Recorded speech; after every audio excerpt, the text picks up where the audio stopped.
क्या हमें नोट्स बनाने चाहिए? क्या हमें शॉर्ट नोट्स या डिटेल नोट्स बनाना चाहिए? इन सब में बहुत ज़्यादा टाइम लग जाता है, क्या करें? क्वेश्चन प्रैक्टिस पे ध्यान दें या नोट्स बनाने पे?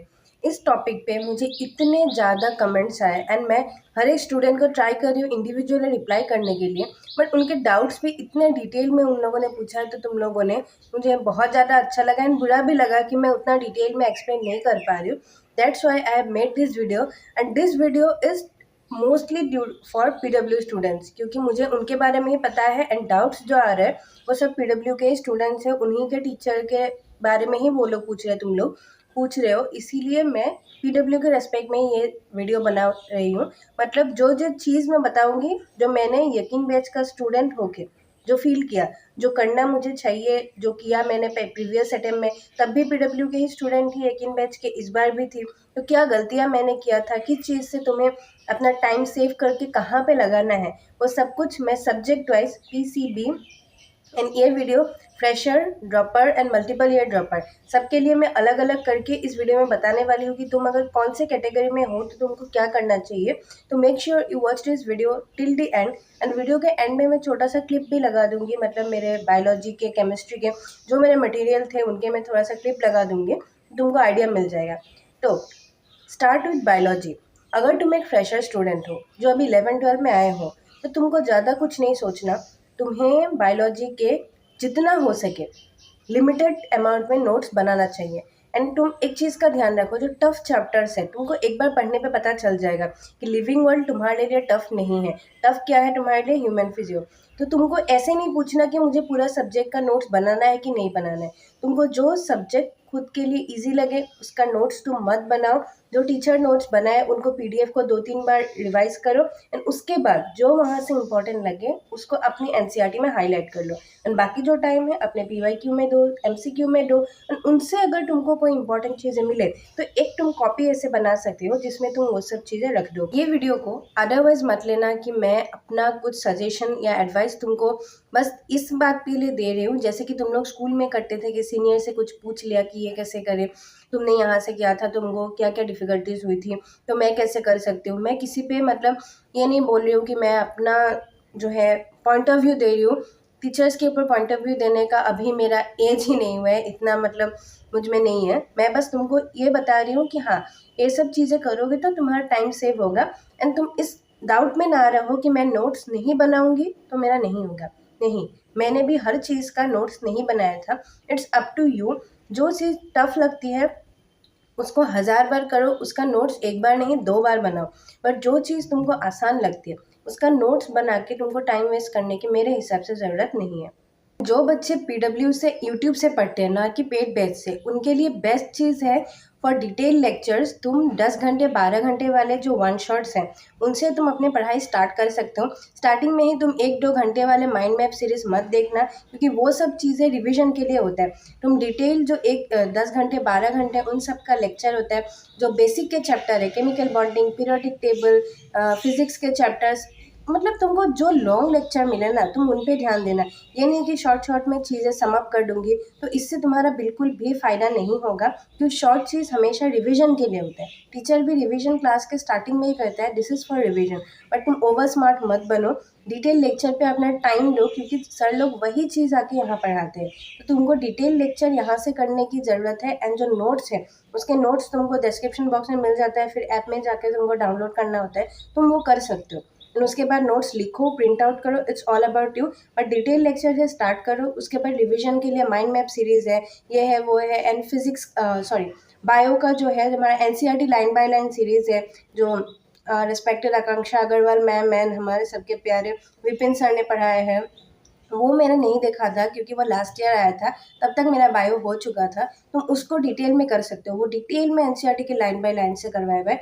But go for long lectures at the initial. अपना टाइम सेव करने के चक्कर में अपना कॉन्सेप्ट को वीक मत कर देना। जो चीज़ तुम्हारे लिए एक्चुअल में इंपॉर्टेंट है उस पर ध्यान दो। एमसीक्यू में कुछ अगर ऐसा पॉइंट है जिस पे तुम अटक रहे हो, जो चीज़ तुम्हें नोट्स में समझ में आ गया उसे बार बार लिखने का कोई मतलब नहीं। जहाँ तुम अटक रहे हो सकता है फिर से जाकर लेक्चर देखो, जो भी करो उसको नोट करके रख दो and this will help you in long term, क्योंकि तुम्हें फिजिक्स केमिस्ट्री के लिए टाइम बचाना है। दूसरी बात, अगर तुम एक ड्रॉपर हो तो आई डोंट प्रिफर कि तुम्हें बायोलॉजी के नोट्स बनाना चाहिए until and unless you are a notes kind of person. What is a notes kind of person? तुम ऐसे हो जिसको 11 एंड 12 से मतलब 9 10 से नोट्स बनाना बहुत अच्छा लगता है एंड नोट्स बनाते लिखते हुए तुमको याद होता है, लेकिन ये चीज़ में सच में बहुत ज़्यादा टाइम लगता है। तुम्हारे पास बस 1 साल है, 3 सब्जेक्ट है, इतने सारे लेक्चर्स है, कैसे मैनेज करोगे? तो बेटर यू शुड प्रेफर कि तुम्हें नोट्स ना बनाना पड़े, तुम रिवाइज करो, पीडीएफ से रिवाइज करो या पीडीएफ से प्रिंट आउट निकाल लो, या जो तुमको ऑलरेडी तो बहुत आता ही होगा 11 एंड 12 में बायो का, जो नहीं आता उसे एड ऑन कर लो तुम्हारे एनसीईआरटी में। तो एनसीईआरटी को बार बार पढ़ो, उस एड ऑन नोट से करो। एंड मैं इस पर पॉइंट आउट करूँगी ऋषभ चौबे सर का एक बात, जो सर बार बार बोलते हैं कि नोट्स बहुत ज़्यादा इंपॉर्टेंट है, बनाना चाहिए। तो डेफिनेटली वो नोट्स काइंड ऑफ पर्सन के लिए है। अगर तुमको नोट्स बनाने में आलस आ रहा है, पढ़ के टाइम जा रहा है लेकिन उससे तुम्हें याद नहीं हो रहा है, तो आई थिंक वो तुम्हारी गलती नहीं है, तुम्हारा पर्सनैलिटी ऐसा है। क्योंकि मेरा ऐसा था, मैंने ऋषभ चौबे सर का नोट्स बनाया था फॉर प्लांट फिजियो ओनली, क्योंकि मुझे बहुत ज़्यादा डिफिकल्ट लगता था। तो प्लांट फिजियो का मैं नोट्स बनाती थी ऋषभ चौबे सर का। मेरे पास अभी कॉपी तो नहीं है, मैंने दे दिया किसी को, फोटो ही है बस। मैं हो सके तो दिखा दूंगी, नहीं दिखा पाई तो sorry. But Rishabh Choubey sir का मैंने प्लान फिजियो का पूरा डिटेल में, मोस्टली रेस्पिरेशन, फोटोसिंथेसिस, जो डायग्राम बना बना के एक एक पेज में एक एक डायग्राम बना के कराते हैं, मैं सब कुछ किया है, but for difficult chapters only. Conclusion is, तुम अगर एक ड्रॉप आउट हो तो तुमको बायोलॉजी के नोट्स मेरे हिसाब से नहीं बनाना चाहिए एंड उस टाइम को तुम्हें फिजिक्स एंड केमिस्ट्री के एमसीक्यू प्रैक्टिस के लिए सेव करके रखना चाहिए। बायो को जितना कम टाइम में एंड जितना कंसेप्चुअली हो, कंसेप्ट तुम कभी भी भूलते नहीं हो। नोट्स में तुम लिख के ये नहीं बोल सकते कि मेरा कंसेप्ट आ गया, कंसेप्ट आने पे ध्यान दो। हो सकता है लेक्चर दोबारा देखो, समझो, जो खुद से समझे उसको थोड़ा बहुत शॉर्ट में लिख के रख लो एंड बार बार उसे रिवाइज करो। Revision and learning the unlearn, जो तुम्हें अनलर्न है अभी भी लर्न नहीं हुआ, उसको याद करने में ज़्यादा ध्यान दो। Now let's come to chemistry. Physical chemistry से स्टार्ट करते हैं। फिजिकल केमिस्ट्री इज मोर और लेस लाइक फिजिक्स। तो तुमको इस पे एक बार लेक्चर ध्यान से देखना है। उसके बाद तुमको ऐसा नहीं करना कि पूरा डेफिनेशन लिख रहे हो, हर चीज़ लिख रहे हो, नहीं। जो की पॉइंट होता है, हर चैप्टर का कुछ की पॉइंट्स होता है, तुमको उन पे ज़्यादा ध्यान देना है, क्योंकि वो सब तुमको टीचर के लेक्चर नोट्स के अलावा और कहीं नहीं मिलेगा। लेकिन हर चीज़ जो एनसीईआरटी में प्रेजेंट है, लाइक डेफिनेशंस हो गया, अगर डेफिनेशन से स्टेटमेंट बेस उठ के आएगा तो एनसीईआरटी से आएगा। एनसीईआरटी में जो तुम्हारा चार्ट्स है, ग्राफ है, डाटा है, एग्जाम्पल के नेम है, वो सब तुम वहाँ से कर सकते हो। क्योंकि आजकल फिजिकल केमिस्ट्री में statement based question, assertion reason question, even NCERT के इंटेक्स्ट क्वेश्चन, इन सब से क्वेश्चन आने लगा है, ठीक है। तो जो चीज़ तुमको एनसीईआरटी में ऑलरेडी मेंशन है, तुम एक काम कर सकते हो, टीचर के नोट्स बनाने के साथ साथ तुम अपना एनसीईआरटी को साथ में रखो। जो चीज़ टीचर ने डायरेक्ट एनसीईआरटी से लिखाया है, समझाया है, उनको तुम्हें समझ में आ गया ना, तो वहीं पे पढ़ लेना, उसे हाईलाइट करके रख लो, तुमको रिवाइज करने में आसानी होगी। एंड टीचर के नोट्स में वो चीज़ लिखो जो तुमको टीचर के नोट्स के अलावा कहीं नहीं मिल सकता। वो टीचर का सबसे बड़ा जो इम्पोर्टेंस है वही है, वो चीज़ हमको कहीं नहीं मिलेगा। वो जिस तरीके से, जिस शॉर्टकट से एंड जिस वे से वो लोग समझा देंगे इस क्वेश्चन को, ऐसे अप्रोच करेंगे तो ईजी होगा। तुम कहीं और दिमाग लगा रहे रहोगे, तुम्हारा टाइम ही वेस्ट होगा। तो उन चीज़ों को कैप्चर करने की ट्राई करो।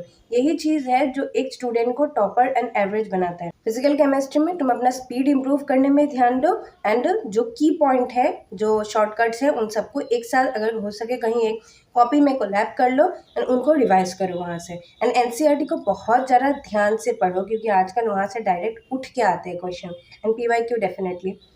एंड उन सबसे एमसीक्यू पीवाईक्यू से जो तुमको अनो मतलब थोड़ा सा लगे कि मुझे नहीं आता, उसको नोट्स में बार बार ऐड कर लो, इंप्रूव करते रहो। मतलब नोट्स में स्पेस रखा करो कि बाद में ऐड ऑन करनी है। इनऑर्गेनिक केमिस्ट्री का मतलब पर्सनली मुझे वो बहुत ज़्यादा डिफिकल्ट लगता था। मैंने इनऑर्गेनिक पूरी केमिस्ट्री मैंने सिर्फ एक ही टीचर है पढ़ी, दैट इज़ एमडी सर, मोहित दादी सर। मैंने सर से पूरा इनऑर्गेनिक पढ़ा एंड मैंने कभी भी टीचर चेंज नहीं किया, क्योंकि इनऑर्गेनिक में मुझे पता है, मुझे चीज़ें याद नहीं हो रही है, टीचर को चेंज करके मुझे क्या मिलेगा। कभी ये चीज़ मत बोलो कि टीचर से समझ नहीं आ रहा है। इनऑर्गेनिक जितना समझा जा सकता है उससे ज़्यादा सर समझा देते हैं। केमिकल बॉन्डिंग पीरियोडिक टेबल के हो सकता है तुम अगर वन शॉट भी देखो, मतलब यूट्यूब पे जो वन शॉट पढ़े हुए हैं उनमें भी तुम कितना डिटेल में पढ़ाया हुआ है चीज़ें, उसको एक बार समझ के नोट्स बना लो। एंड उसके बाद की जो चीज़ है, ज़्यादातर चीज़ें रटने वाले हैं, तुम अगर पीडीएफ का मतलब प्रिंट आउट भी निकाल लो, या एनसीईआरटी मत करो स्टार्टिंग में, डीएनए ब्लॉक के एनसीईआरटी खोलोगे दिमाग ख़राब हो जाएगा। तो पीडीएफ के प्रिंट आउट निकाल लो, ये कर लो। लिखने में ज़रा टाइम वेस्ट करके फ़ायदा नहीं है, याद रहना इज़ इम्पॉर्टेंट। इनऑर्गेनिक केमिस्ट्री को याद करने के लिए मोस्ट ऑफ द टाइम में मैं अपना मेमोरी मैजिक बॉक्स का यूज़ करती हूँ, जिसका कॉन्सेप्ट मैंने ऑलरेडी अब मेरे चैनल पर डाल रखा है कि कैसे मैं वॉलेटाइल चीज़ों को बिल्कुल ही अपने टिप्स पे रखती थी और मुझसे वो गलत कभी नहीं होते थे। जब से मैंने मेमोरी मैजिक बॉक्स का यूज़ करना स्टार्ट किया, तब से गलत नहीं होते थे। तो ये हो गया इनऑर्गेनिक का। Let's come to organic. Organic मुझे पर्सनली स्टार्टिंग से बहुत ज़्यादा डिफिकल्ट लगता था। एंड ऑर्गेनिक का जो इनिशियल पार्ट है, जीओसी, आइसोमेरिज्म, इन सब का मतलब एनसीईआरटी में उतना डिटेल में नहीं है जितना डिटेल में कॉन्सेप्ट तुमको आना चाहिए। तो इस पे तुम्हारे पास कोई ऑप्शन नहीं है, यू शुड मेक नोट्स। तुमको तभी चीज़ें याद रहेगा। इतने सारे जो क्वेश्चंस पंकज सर या मैंने 2 टीचर से पढ़े थे, Pankaj sir and Yogesh Jain sir. Yogesh Jain sir से मैंने मोस्टली जो वन शॉट्स है जो कि यूट्यूब पे ही अवेलेबल है, मैंने वहाँ से पढ़ा था। एंड पंकज सर से मैंने लास्ट अटेम्प्ट में मतलब डिटेल में किया था, तो मेरे पास उनके नोट्स थे। मतलब मोस्टली जीओसी, आइसोमेरिज्म, इन सब टॉपिक के, राइट। जो इनिशियल के टॉपिक होते हैं कंसेप्चुअल, एंड उसके बाद के चीज़ जो है ज़्यादातर वो लोग वो सब एनसीईआरटी से आता है। बट समझ में नहीं आएगा तो तुम वो क्वेश्चन सॉल्व नहीं कर पाओगे। तुम क्वेश्चंस वहाँ से सॉल्व करो, एनसीईआरटी को बार बार रिवाइज करो। एंड ऑर्गेनिक का वो अगर तुम्हें नहीं बनाना है तो नोट्स मत बनाओ। लेकिन जो सर जो पीएसएस बताता है, पंकज सर स्पेशल, हाँ, पंकज सर स्पेशल जो बताता है, उन सबको तुम एक कॉपी में मैंने किया था, एक कॉपी में मैंने ले आई थी, एंड उनको तुम रिवाइज करो तो उससे तुमको हेल्प मिलेगा। कन्वर्जन्स को हाथ हाथ से लिख के करो। एंड जो नेम रिएक्शन है उन सब का मतलब एक प्रिंट आउट ही निकाल लो, हर चीज़ लिखने की क्या ज़रूरत है। ऑर्गेनिक में आजकल मतलब डायरेक्ट एनसीईआरटी के लाइन्स है, statement based question, assertion, reason, and वहीं से ही एग्जाम्पल उठ के आने लगे। तो एक बार जब तुम्हें कॉन्सेप्ट समझ में आ जाए, तुम अपने एनसीईआरटी पे बहुत ज़्यादा ध्यान दो। मेरे चैनल पे ऑलरेडी मेरे ऑर्गेनिक की स्ट्रेटेजी पे, एक स्ट्रेटेजी नहीं, एनसीईआरटी हाईलाइट पे कैसे मैं एनसीईआरटी 2 बुक के हेल्प से मैंने चीज़ों को किया था, क्योंकि मैंने ऑलरेडी पंकज सर के लेक्चर्स पूरा डिटेल में कराया हुआ था। तो उनके नोट्स से मुझे जो चीज़ लगा मैंने वो एनसीईआरटी में ही एड ऑन कर लिया। एनसीईआरटी को मैंने कम से कम 10-15 बार पढ़ा है। मेरा ऑर्गेनिक में एक भी क्वेश्चन गलत नहीं है। केमिस्ट्री में मेरा 171 मार्क्स है, एंड उनमें से एक मैंने फिजिकल का सिली मिस्टेक किया है, एंड इनऑर्गेनिक का एक क्वेश्चन मैं छोड़ के आ गई पी ब्लॉक का, क्योंकि मैंने पढ़ा नहीं था। तो वही है, बाकी मेरा सब करेक्ट था। तो एनसीईआरटी को बार बार करना एंड एनसीईआरटी को इस तरह से मॉडिफाई करना कि 10-15 दिन एग्जाम से पहले तुम जब ये नोट्स के बंडल को रिवाइज ना कर पाओ, तब तुम एनसीईआरटी रिवाइज कैसे करोगे। उसके लिए मैंने एक छोटा सा सीरीज भी स्टार्ट किया था मेरे चैनल पे, named as organic time saver series. But मुझे लगा लोगों को उतना ज़्यादा इंटरेस्ट नहीं है इस टॉपिक में कि कोई उनको टाइम सेव करके मतलब एनसीईआरटी में चीज़ें हाईलाइट करके दे। छोटा सा वीडियो था 45 मिनट का ऑर्गेनिक का, एंड जीओसी के एनसीईआरटी हाईलाइट करने में जो तुमको 3-4 घंटे लगेंगे, वो चीज़ मैंने कम टाइम में करके दिखाया था। वहाँ से देख के कर लेते, तुम्हारा टाइम सेव हो जाता। मैंने वो वीडियो डिलीट नहीं किया, लेकिन मैं हाइड्रोकार्बन का बना के भी अपलोड नहीं कर रही हूँ। 2-3 स्टूडेंट्स हैं जिन्होंने मुझे रिक्वेस्ट किया है, बट 1-2 स्टूडेंट के लिए तो मैं वो थोड़ा सा डिफ़िकल्ट हो जाता है। इसीलिए एक बार तुम जाके देखो, अगर तुम्हें हेल्प मिले, तुम्हारा टाइम सेव हो, तो डू यूज़ दैट लेक्चर, अपने एनसीईआरटी में हाईलाइट कर लो चीज़ें। लेट्स कम टू फिजिक्स, जिसमें सबसे ज़्यादा डाउट आता है अबाउट नोट्स मेकिंग। देखो, फिजिक्स को अगर तुम एज ए 11-12 स्टूडेंट स्टार्ट कर रहे हो तो do make proper notes. Physics ऐसा सब्जेक्ट नहीं है जिसको तुम रट के कर जाओगे। बिल्कुल भी टीचर जो बताता है उसे फॉलो करो। तुम पूरा डिटेल नोट्स बनाओ। जैसे कि हमारे साथ क्लास में बोलते हैं कि क्लास में रफ वर्क करो, बाद में फेयर वर्क कर लेना। उन सब के लिए तुम्हारे पास डेफिनेटली बहुत ज़्यादा टाइम है। सर ड्रॉपर के लिए इतना पढ़ा देते तो 11-12 में क्या नहीं पढ़ाते। तुम इधर उधर ज़्यादा दिमाग मत लगाओ। तुम्हारे पास टाइम है, उस टाइम को यूटिलाइज करो। टाइम है तुम्हारे पास 2 साल, एंड जो टफ सब्जेक्ट है फिजिक्स, उस पर ही टाइम नहीं दोगे तो कहाँ टाइम दोगे। तुम ड्रॉपर की तरह क्वेश्चन मत पूछो कि नोट्स बनाना है नहीं बनाना है। It's not for freshers. Now let's come to dropper. Fresher, तुम बस टीचर की बात सुनो एंड अपना टाइम को यूटिलाइज करो। बहाना मत दो, ड्रॉपर से खुद को कंपेयर मत करो। तुम ड्रॉपर नहीं बनना चाहते हो तो जो टीचर बोलते हैं उसे तुम प्रॉपरली फॉलो करो एंड डिटेल नोट्स बनाओ। Let's come to droppers. मैं खुद भी ड्रॉपर थी, मैं तुम लोगों की कैटेगरी से ही हूँ। मेरा नीट में पहला अटेम्प्ट में 253 था, एंड उसके बाद अभी 670 है आफ्टर 3 ड्रॉप्स। मेरा जो पूरा डिटेल स्टोरी है मैंने अपने लास्ट वीडियो में पूरा बताया गया है। अगर तुम्हारे पास फ्री टाइम है तो तुम उसे देख सकते हो। तुम्हें मेरे जर्नी से मोटिवेशन मिलेगा एंड क्या क्या चीज़ मैंने फेस किया। ऐसे मैं 10th क्लास से टॉपर थी, एंड उसके बाद मेरे साथ क्या क्या हुआ जिसके वजह से मेरा ये हाल हुआ। जानने का मन है तो वीडियो देख सकते हो। तो ड्रॉपर्स के लिए बता दूँ, फिजिक्स के लिए एक बार पढ़ा है तुमने, कॉन्सेप्ट आता है, आधे चैप्टर्स का तो कॉन्सेप्ट आता होगा ना, तो तुम उन चैप्टर्स के MR सर के यूट्यूब से तुम हो सकता है वन शॉट देख लो, अगर तुम्हें कॉन्सेप्ट ऑलरेडी आता है एक बार। अगर बिल्कुल नहीं आता है तो डिटेल लेक्चर करो। दूसरी बात, जो ईजी चैप्टर्स हैं लाइक सॉलिड स्टेट, फ्लूइड, जिनमें बिल्कुल ही फॉर्मूला बेस्ड क्वेश्चन आता है, एक बार एक काम कर लो, PYQ देख लो। या मुझे याद है MR सर जब फ्लूइड के लेक्चर कराते थे तो उन्होंने बोला था कि जितना क्वेश्चन मैं यहाँ लाया हूँ वहाँ से 90 to 80% क्वेश्चन PYQ है। क्यों? क्योंकि PYQ ही बार बार रिपीट हो रहा है, यहाँ फॉर्मूला बेस्ड क्वेश्चन आता है, ज़रा ट्विस्टेड नहीं आता। उन सब में तुम डिटेल नोट्स बना के अपना टाइम क्यों वेस्ट कर रहे हो? Better you go for current and magnetism वाला सेक्शन, या फिर मॉडर्न फिजिक्स जहाँ से बहुत ज़्यादा क्वेश्चन आता है, वहाँ पे भी थियोरेटिकली क्वेश्चन बहुत ज़्यादा आता है। नोट्स बनाने की इतना बहुत ज़रूरत नहीं है। सबके लिए टफ चैप्टर्स अलग अलग होते हैं। जो चैप्टर्स तुम्हारे लिए तुम्हें टफ लगता है ना पर्सनली, तुम उन पे नोट्स बनाओ, ठीक है? मैं तुमको नहीं बताऊंगी कि टफ चैप्टर क्या है, तुम्हें बताओगा ना टफ चैप्टर क्या है, तुम उनके नोट्स बनाओ, ठीक है? एंड जो बाकी इजी चैप्टर्स है उन पे तुम MCQ पे बहुत ज़्यादा ध्यान दो। एक काम कर सकते हो, सर के जो MCQ है उनके क्वेश्चंस को तुम अलग से लिख सकते हो, ना उनको खुद से प्रैक्टिस करो। सर हमेशा बोलते हैं कि physics is the game of language, speed and accuracy. तुम उन सब पे ध्यान दो। अगर नोट्स बना के तुमको इन सब में इम्प्रूवमेंट हो रहा है तो करो, बट मुझे नहीं हुआ था इसीलिए मैंने नहीं किया था। ज़्यादातर नोट्स को प्रिंट आउट करती थी एंड उन पे ही चीज़ों को हाईलाइट करती थी, बार बार वहाँ पे लिखती थी, साइड में प्रैक्टिस करती थी क्योंकि वहाँ खाली स्पेस होता था। मैं ऐसे ही अपना टाइम बचाती थी। सबका तरीका अलग अलग हो सकता है, बट एक जो टाइम का फैक्टर है कि टाइम लिमिटेड है, मॉक टेस्ट बहुत ज़्यादा देना है, तुम वहाँ पे कंजूसी नहीं कर सकते।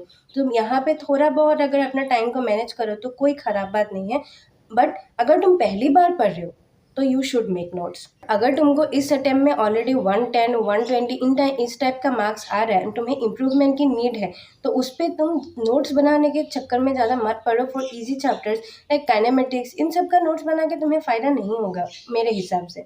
टफ चैप्टर्स का बनाओ कोई बात नहीं, लेकिन ईजी चैप्टर्स में जिस पे जहाँ तुम्हें दिक्कत है, टाइम मैनेज नहीं हुआ, स्पीड मेंटेन नहीं हुआ, उन सब पे ध्यान दो। सर के नोट कौन कौन से ट्रिक्स सर यूज़ करते हैं उन पे ज़्यादा ध्यान दो। पूरे साल नोट्स बनाते हैं, बिल्कुल ही रिवाइज नहीं करते, तो उससे बेटर उन पुराना नोट्स को ही खोलो, उस पर सर जो बता रहा है उसे एड ऑन करो। जो सर के ही नोट्स होंगे डेफिनेटली उन पे एड ऑन करो, एंड उसके बाद सर के जो क्वेश्चन है अगर तुमको वहाँ ज़रा बहुत अच्छा क्वेश्चन लगे उनको सेपरेट करके रखो, खुद से उनको रिवाइज करो।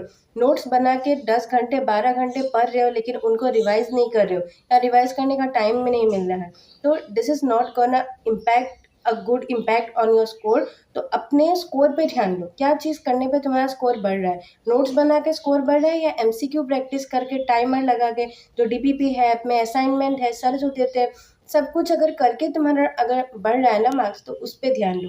जो चीज़ तुम्हें मतलब आउटपुट दे, अभी तुम्हारे पास टाइम है, 1 month you can do experiment जिससे तुम्हारा मार्क्स बढ़ रहा है, उस पर ज़्यादा ध्यान दो। प्लीज़ इस वीडियो का गलत मतलब मत निकालना कि मैं कुछ चीज़ें अपने टीचर के ऊपर मैं बोल रही हूँ, नहीं, मैं बस एज ए सीनियर तुमको गाइड कर रही हूँ। तुम ये गलतफहमी में मत रहो, नोट्स नहीं बनाएंगे तो नहीं हो पाएगा। चीज़ों को माइंड को प्रॉपर्ली यूज़ करो। पूरा सब्जेक्ट के लिए एक स्ट्रेटेजी मत फॉलो करो, टफ चैप्टर के लिए अलग तरीका एंड ईजी के लिए अलग तरीका। अल्टीमेटली तुम्हारा स्कोर मैटर करता है, जैसे जिस काइंड ऑफ पर्सनैलिटी तुम हो, तुम्हारे पिछले एकेडमिक्स में तुमने जिस टाइप से किया, नोट्स बना के हेल्प मिला या ये करके, तो अपने अकॉर्डिंग चीज़ों को करो। And make sure you visit my channel once. तुमको ऐसा बहुत सारी चीज़ें जैसे कि मेमोरी मैजिक बॉक्स में यूज़ करती थी, मेरे मॉक टेस्ट एनालिसिस का तरीका क्या था, मेरी जर्नी क्या रही पूरा, इन सबसे तुमको अगर तुम्हें टाइम मिले तो make sure you watch my channel. And कोई भी अगर डाउट हो तो इस वीडियो के नीचे कमेंट कर देना, मैं ट्राई करूँगी रिप्लाई करने के लिए। ये है मेरे बायोलॉजी के बुक्स, मैं दिखाती हूँ कि कैसे मैं इनको हाईलाइट करती थी। मैंने 2-3 बार बायोलॉजी के NCERT ख़रीदा था, ये लास्ट टाइम था जहाँ मैं चीज़ों को मतलब इधर ही जो भी लिखा हुआ है डायग्राम, ये देखो, ये टीचर के नोट से मैंने ऐड ऑन किया है। यहाँ इतने डिटेल में टीचर ही बताता है तो मैंने इसको यहाँ पे ऐड ऑन किया। यहाँ कुछ स्पेशल बता दिया तो यहाँ स्टिकी नोट्स एंड हाइलाइटर, इन 2 चीज़ों को ही ये मैंने खुद के याद करने के लिए किया था क्योंकि बहुत डिफ़िकल्ट लगता था ये पेज, बस याद तो करना था। ये परम वाला ट्रिक कौन देता है तुम लोग को ऑब्वियसली पता ही होगा। तो ये देखो, जो हाइलाइटिंग वाले चीज़ है, स्टिकी नोट्स एंड हाइलाइटर, इन 2 चीज़ों से ही मिला के मेरा पूरा जो है बायो का NCERT बना है। मेरे को नोट्स मांग लो, मेरे पास नोट्स नहीं है, मैं दूंगी कहाँ से। छोटे छोटे करके चीज़ों को यहाँ पे लिख लेती थी कि इसके रिस्पेक्ट में टीचर जो भी एक्स्ट्रा बताते थे सब कुछ यहाँ पे है, तो ये पढ़ लिया, ख़त्म कहानी, और क्या मेरे को करना था। तो ये चीज़ हो पाया था क्योंकि मैंने ऑलरेडी पढ़ रखा था एंड मेरा 3 साल ड्रॉप लगा था। इन लास्ट अटेम्प्ट में आके मैं फिर से नोट्स बनाऊँ, इसका कोई मतलब नहीं है। मैं उस टाइम पे MCQ प्रैक्टिस करती थी। तो ये था मेरा बायोलॉजी का। इस तरह से मैं केमिस्ट्री का एक बुक दिखा देती हूँ तुमको। मैं GOC वाला ही दिखाती हूँ। GOC मैंने S ब्लॉक तो हट गया, GOC वाला दिखा देती हूँ जिसका मैंने ऑलरेडी वीडियो ही बना रखा है पूरा, जिसे देख के तुम हाईलाइट कर सकते हो अपने NCERT का। GOC organic highlight time saver series नाम से मेरे वीडियो मिल जाएंगे तुमको। मेरे चैनल को एक बार जाके देखो, बहुत सारी चीज़ें मैंने ऑलरेडी डाल रखा है। एंड ये देखो, इस तरह से मैं ये चार्ट से यहाँ जो भी मुझे याद करना हो हाईलाइट करके रख लेती थी, और एक्स्ट्रा पॉइंट्स भी तुमको दिख जाएंगे। रुको, यहाँ पे मैंने मार्क कर रखा है। देखो, यहाँ से असर्शन रीजन बन सकता था तो मैंने इसको यहाँ पे मार्क कर दिया। ऐसे ही चीज़ों को ये यहाँ से एस मतलब यहाँ से स्टेटमेंट बेस्ड क्वेश्चन आने वाला है, आ सकता है। मैंने PYQ भी दिखाती हूँ उनको। PYQ मेरा ज़्यादातर PYQ हाइड्रोकार्बन चैप्टर में मार्क्ड है, मैं दिखाती हूँ। हाइड्रोकार्बन का वीडियो भी मैंने ऑलरेडी बना रखा है, but due to the lack of engagement लोगों को शायद टाइम सेवर सीरीज़ का मतलब समझ नहीं आ रहा है, क्या हो रहा है पता नहीं, बट वीडियोज़ देख नहीं रहे, इसीलिए मैंने वो वीडियो अभी डाला नहीं है। क्योंकि इतना लंबा वीडियो डालने में बहुत ज़्यादा नेट खर्च हो जाता है, फिर मैं दूसरा कुछ कर नहीं पाती। देखो ये कैसे, मतलब एक ही पोर्शन से, देखो ये कन्फर्मर्स वाला सेक्शन है, एक ही जगह पे कितना PYQ टैग है, ये वाला एक, ये वाला एक, ये एक ही सेक्शन में PYQ टैग होता है।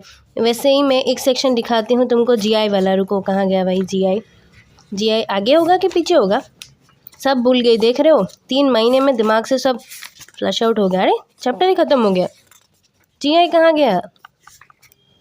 अरे यार, बेइज्जती मत कराओ यार वीडियो में ही। अरे जी, ये देखो यहाँ से कैसे क्वेश्चन आता था, मैंने हर चीज़ को यहाँ पे PYQ टैग करके रखा है। यहाँ जहाँ पे भी PYQ दिखे ना, मतलब मैं यहाँ पे, हाँ इस पोर्शन से PYQ आ रहा है, यहाँ से आ रहा है, ईयर के साथ साथ मैं इसे मार्क करके रखती थी। यहाँ एंटी मार्कोनिकॉव से ये वाला अनसिमेट्रिकल वाला वर्ड जो यहाँ पे मेंशन है, वहाँ से एक PYQ बना था स्टेटमेंट बेस्ड क्वेश्चन पे, वो लिख रखा है।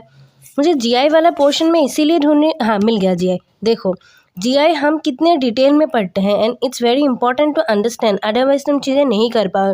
बट एक चीज़ देखो, यहाँ मैंने कितने ईयर के PYQ टैग करे हैं, 1993, 2000, 2002 एंड ये वाले सब में इसी ब्यूट टू इन का एग्जाम्पल लेंगे।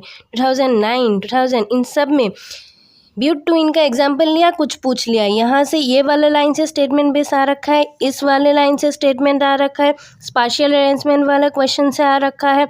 देखो हर चीज़ में, सब में पता नहीं क्यों but two in he use करता है। एंड ये ब्यूट टू इन का ये जो डायपोल मोमेंट 0 होता है, इससे क्वेश्चन आ रखा है। इसी तरह से मतलब NCERT से चीज़ें कॉमन आती है। तुम ये नहीं बोल सकते कि तुमको कॉन्सेप्ट नहीं आता फिर भी तुमसे हो जाएगा, but no, it's not like that. Concept तुमको आना पड़ेगा, उसके बाद एग्ज़ाम से 1 महीने 15 दिन पहले तुम जब इस NCERT को रिवाइज करके जाओगे तो चीज़ें तुम्हें एग्ज़ाम में दिखेगी कि हाँ अभी पढ़ के आए थे, अभी आ रहा है। This is the importance of NCERT over concept. पहले कॉन्सेप्ट, उसके बाद NCERT। This is Mayuri Sharma. यहाँ तक वीडियो देखे हो तो आई होप कि तुम्हें पसंद आया वीडियो, तो लाइक कर देना, चैनल को सब्सक्राइब कर देना एंड मेरा नाम याद रखना, आगे काम आएगा। Thank you very much.